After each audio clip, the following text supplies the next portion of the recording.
Hey guys, this is John, host of Mgtow is Freedom. Today's scotch is a favorite of mine, Glenfiddich 18 year. Absolutely delicious.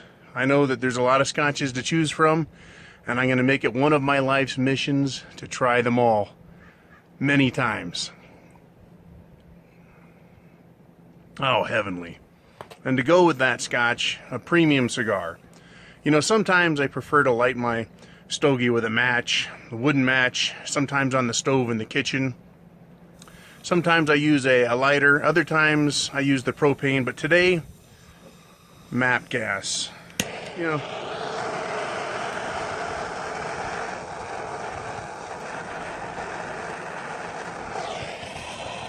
there's something about using a torch to light a cigar that just makes it so much better. Maybe it's that excellent petroleum peak aftertaste. I don't know. I want to say thank you to all you guys, though. Thank you for coming to this channel. Thank you for sharing your ideas, your comments, your concepts, your experiences, for sharing. Thank you for sharing the camaraderie, right? The manhood together, the brotherhood. It's all good. It's all good, and I want to thank you for doing it here.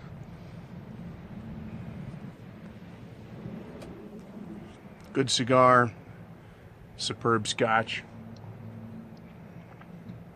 To brothers, thank you. I gotta say, when I started this channel, I did it with the intent to contribute to Mgtow thinking, to the idea, right, to the concept that men don't need women, that women don't get to have it all their way, that they don't run the universe, that it's not them who are responsible for the good things in life, it's us men. Men, us.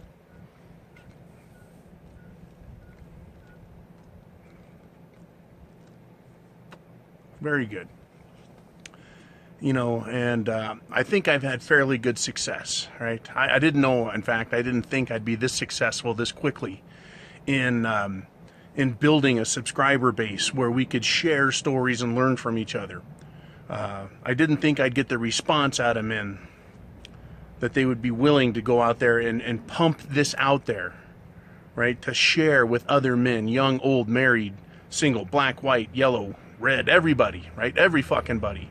But you guys have done it, and I got to say, I love it when a plan comes together.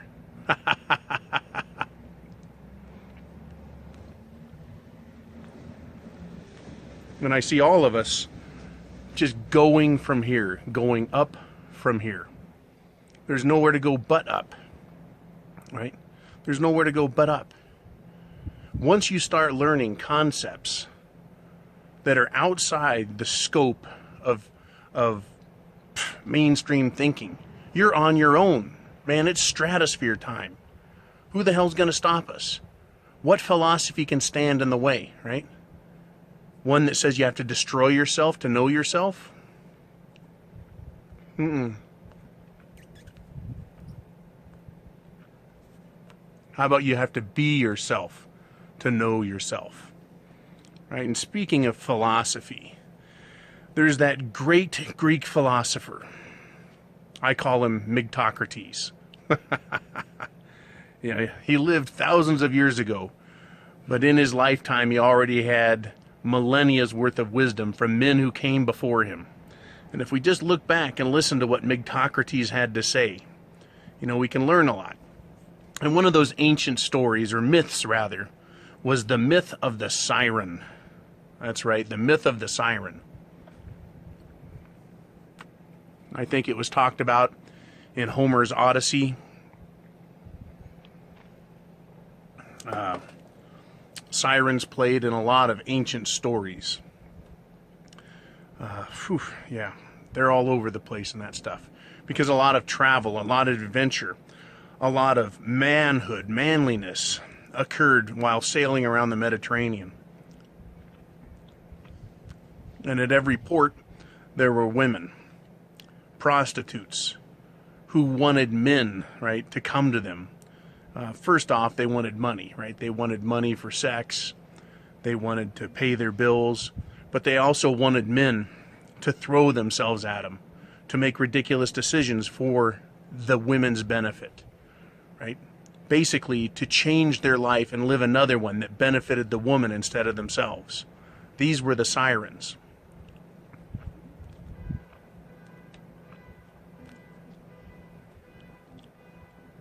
That there is a horn alarm going off, very similar to a siren. In fact, that was timely. Let's talk about what sirens are today. Sirens are on emergency vehicles. They're loud. They're annoying. They can't be mistaken. In some cases, they can't shut up. Sirens, when attached to police cars and such, travel at high rates of speed to places of destruction and loss. How appropriate, is it not? I think it's definitely appropriate. With these sirens, sirens today, they represent a demand to be heard and a demand to be obeyed.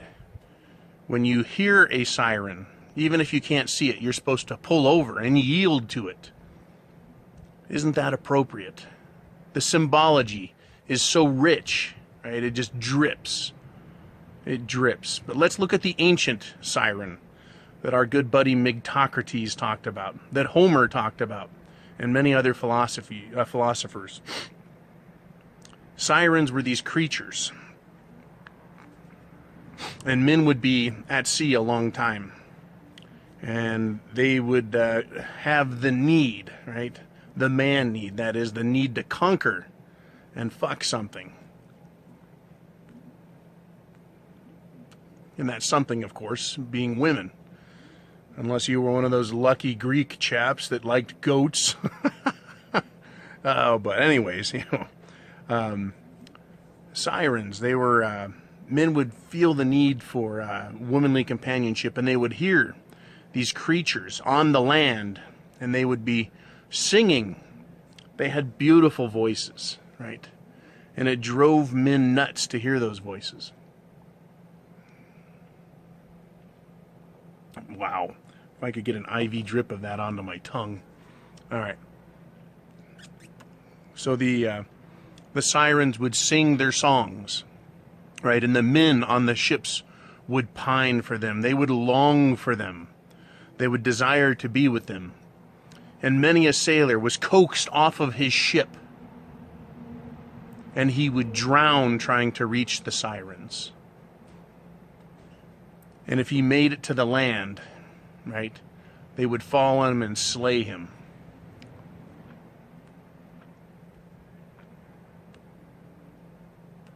While it was far more common for the average sailor to succumb to their desire to be with the sirens, sometimes a ship's captain would direct his first mate to steer, and he would crash his ship upon the rocks, and they would be destroyed.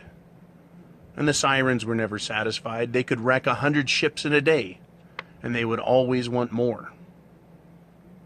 So what is the warning, right? What is the moral of the story, Aesop? When I was a kid, I just thought it was a harmless story about some Greek shit in the past. It's not. It's actually a story about how to behave, how to be Mgtow. Like I said, I believe Mgtow was the one who popularized this tale. The siren is the woman. Her island, which seems unreachable, is her ability to be satisfied. And the sailors that would throw themselves overboard and try and get there, they could never make it to that island to satisfy the women. But the women always sang and pretended to be beautiful, sounded beautiful, and they would lure men to their death. And what was their death? Right? It was leaving the ship. The ship represented culture, commerce, making a living. We could even say prosperity and fortune. Right? That's what the ship represented, and men would leave that and go to the Siren or try and get there to be destroyed.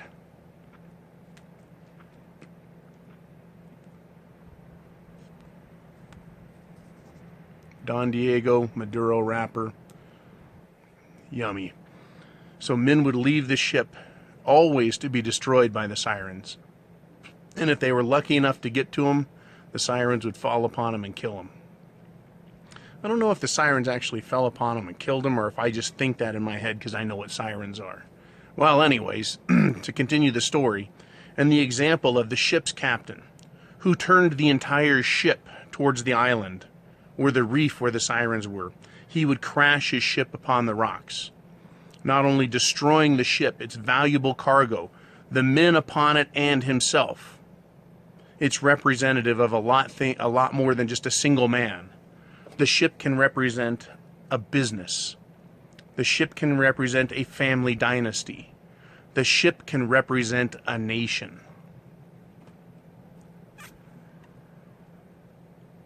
All of those things have a patriarch. Yes, a patriarch. The captain is the owner. The captain is the father of. The captain is the leader of the ship. He is responsible for it.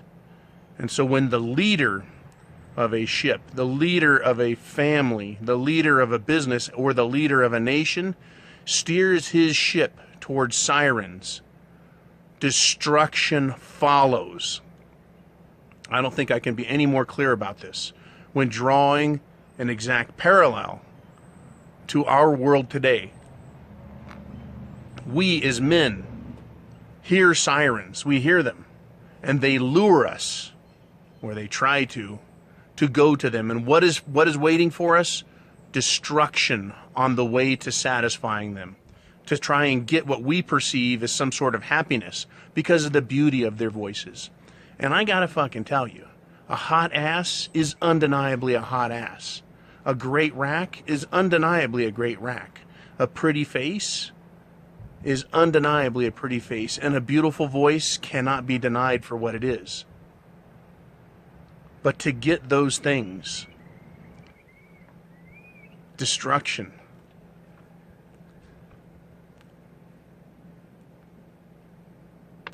Men destroyed themselves a lot trying to reach the Sirens. So did a few captains. Right now, the entire culture of the West, that is Western civilization, steered toward those Sirens decades ago. And the entire nation, our culture, our social system, our legal system has been dashed on the rocks. And there are men about swimming in the water, struggling for life.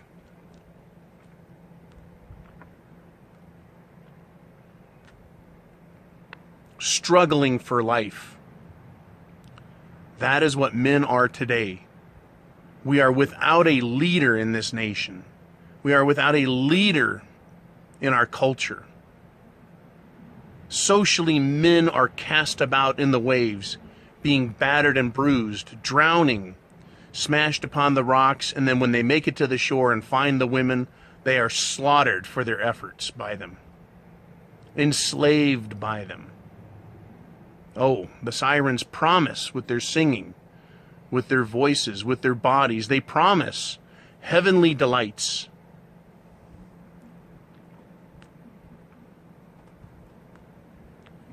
But the real reward is death, destruction, and submission to a creature that they didn't imagine would be there when they made it. Verily, I tell you,